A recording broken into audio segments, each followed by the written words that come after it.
Tel du rabbin Jonas Jacquelin. Bonjour monsieur le rabbin. Bonjour Léa. Vous êtes rabbin de judaïsme en mouvement. Cette semaine, c'est Toldot, c'est à la fois Rosh Chodesh, mais on a choisi de parler de Toldot peut-être dans un premier temps. Toldot, c'est ce qui est très étonnant, c'est que ça signifie les engendrements, comme si Yitzhak et Rivka passaient au second plan, derrière Esav et Yaakov. Alors, comme toujours, il y a déjà énormément de choses dans la question introductive. Oui. Je vais commencer par la fin avant de revenir au début. Le début étant Rosh Chodesh et le lien qu'on peut trouver entre la tête du mois et cette aventure de Yaakov et Esav dont il est question dans la paracha de cette semaine. Alors, c'est vrai qu'il peut y avoir une manière pour Isaac et Rebecca de passer au second plan, et surtout pour Isaac même, je dirais, dans la mesure où Rebecca va toujours se montrer très active, au fait des choses et à l'origine des différentes décisions et des jeux qui seront ceux de ses enfants et de son mari, et qui nous illustre ce patriarche de Yitzhak d'une manière tout à fait singulière, puisque il semble comme pris en tenaille entre, d'un côté, la génération de son père, Abraham, un géant qui a transformé ce qu'a été la face du monde d'une certaine manière, en introduisant cette idée d'un Dieu un pour lui, mais qui va essaimer au travers de lui et qui va faire comme la chose lui est dit dans la promesse qui lui a été faite, qu'il va être celui par qui les nations de la terre vont se retrouver bénies, qui va avoir une postérité extraordinairement nombreuses. Donc on a d'un côté Abraham et on va avoir ensuite Jacob qui va être le père des tribus d'Israël, celui qui justement va se faire renommer Israël et qui va donner son nom au peuple juif. Et au milieu on a Yitzhak qui, on va le voir, va être cantonné d'une certaine manière à la terre d'Israël, qui ne va jamais vraiment avoir l'occasion de voyager vers l'Est où est sa famille, vers l'Ouest où ont pu voyager les uns et les autres, et qui, d'une certaine façon, aura aussi une vie peut-être plus à la fois plus sédentaire, plus basique, sans être désobligeant. Et donc, on a cette figure de transmission qui nous montre l'importance de la transmission qui existe, et du fait qu'après la poésie, on a toujours besoin d'un petit peu de prose pour se stabiliser.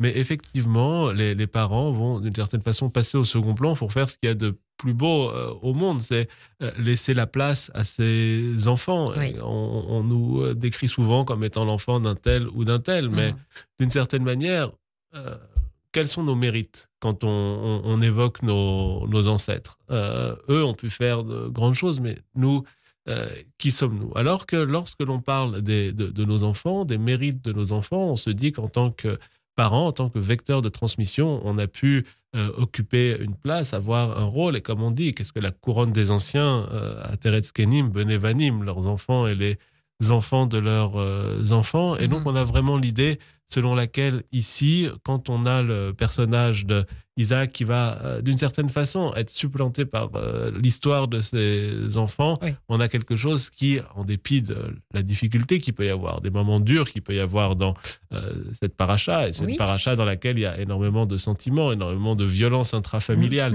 même, mais dans laquelle on a l'idée, Toldot, c'est les générations, les engendrements, mais aussi l'histoire, et que l'histoire passe par la transmission et l'arrivée d'une nouvelle génération. Oui, alors vous disiez, il y a beaucoup de violence, il y a des conflits déjà au cœur même de Rivka. Les conflits commencent là. Alors ce qui est un peu gênant, je trouve, dans cette paracha, c'est que tout repose ensuite sur un mensonge.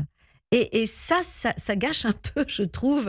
Comment est-ce qu'il faut le prendre, ce mensonge? C'est-à-dire, comment Rivka peut-elle se présenter face à Yitzhak, sachant que elle et son fils le mènent en bateau, si j'ose dire, pour être trivial. Vous voyez, c'est gênant, mais peut-être que c'est personnel, ce que je vous dis. Ah non, je trouve ça gênant, ce mensonge.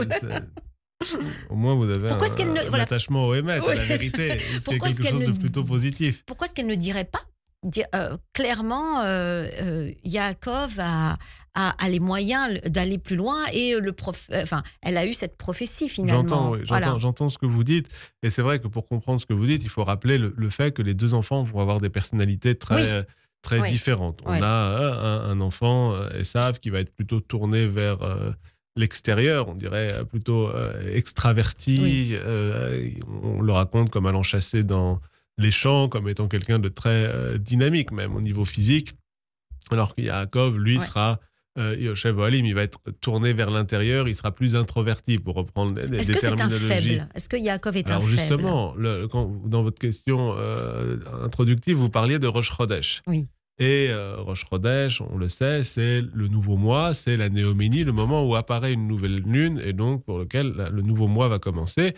Et on sait que le peuple juif, c'est un peuple qui compte les mois à partir de la lune. Et il y a toute une réflexion autour de ça, en se disant, il y a beaucoup d'analogies qui vont être faites entre le peuple juif et la lune, et entre la lune et le personnage de Jacob, qui, à première vue, peut apparaître comme fragile, peut apparaître comme faible. Et c'est vrai que si on regarde les astres, la Lune, c'est un astre qui nous semble plus faible que le Soleil. C'est un astre qui nous éclaire dans la nuit, là où le Soleil a quelque chose d'impérial, de triomphant, qui éclaire dans le jour. Et pourtant, nous, ce qui nous intéresse, c'est cette Lune, le temps qui passe autour d'elle. Et Jacob, c'est un petit peu la même chose. C'est-à-dire que à première vue, on peut se dire il est moins important que Esav, ce soleil qui nous aveugle presque. Oui. Et pourtant, il va être une garantie de pérennité, une garantie de continuité. Et on va dire avec la lune, mais on peut dire la même chose avec Jacob et la même chose avec le peuple juif, c'est celle qui, au moment où on croit qu'elle va disparaître, finit toujours par renaître. Et la lune, si vous l'observez, vous voyez les croissants s'amenuiser, vous vous dites, est-ce qu'elle va disparaître? Et elle finit toujours par revenir, un petit peu comme Jacob, dont on aurait pu se dire que du fait de la faiblesse liée à sa naissance, du fait des aventures compliquées qui ont été les siennes, il aurait pu finir par se faire oublier, et pourtant, il va toujours finir par renaître, et comme le peuple juif arrive toujours par renaître, et on a quelque chose d'important, c'est le fait qu'il est là pour éclairer dans la nuit. C'est une boussole qui doit éclairer dans l'obscurité. Oui. Il est là pour, dans les moments où on pourrait se dire que l'obscurité règne en maître, on a une place pour apporter de la lumière. Et là encore, c'est quelque chose d'absolument essentiel. Et on va comparer dans un midrash Ésaü au soleil. Et Jacob, on va se dire, c'est plutôt le vent qui souffle.